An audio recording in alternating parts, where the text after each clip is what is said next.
কর্ণের সঙ্গ নিল,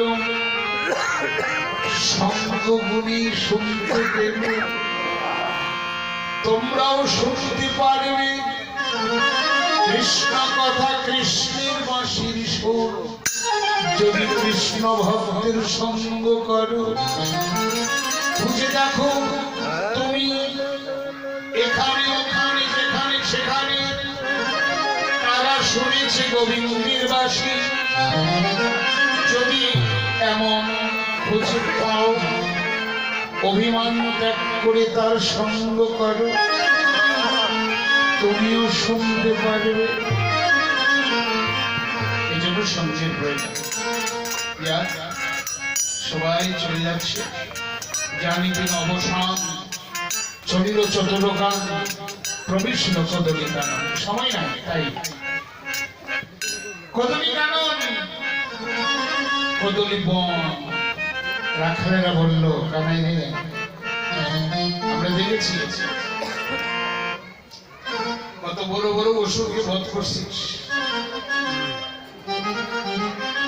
এখন খোদা নামী মহা অসুর আজ আমাদের বড় তাড়না করেছে, পারবি কি এই অসুরকে বধ করতে? জানতে পারলেন রাখালেরা ক্ষুধার্ত, ক্ষুধার্ত রাখালেরা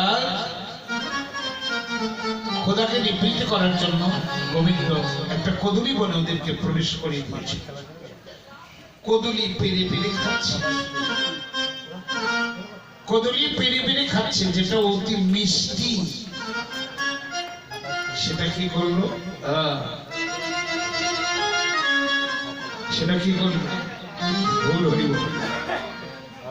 সেটা পিছনে কেন কেন আসেন, সামনে আসেন, আসেন, সামনে আসেন না কেন? আরে ভাই, জীবনে যোগ বিয়োগ করে দেন, কত পিছনে গেছেন নাকি? জীবনে যোগ বিয়োগ করেন, কত পিছনে গেছেন বা গেছি। এইবার ঠেলা গোতা খেয়ে যদি সামনে যাওয়া যায়,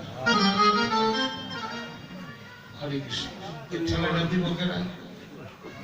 এই যে ডাক্তার দাদা আছে, আমার দাদারা আছে, বাবারা আছে, কাকারা আছে, মামারা আছে, একটু করে ধাক্কা দিবে, একটু করে বৈষ্ণব কৃপা হবে।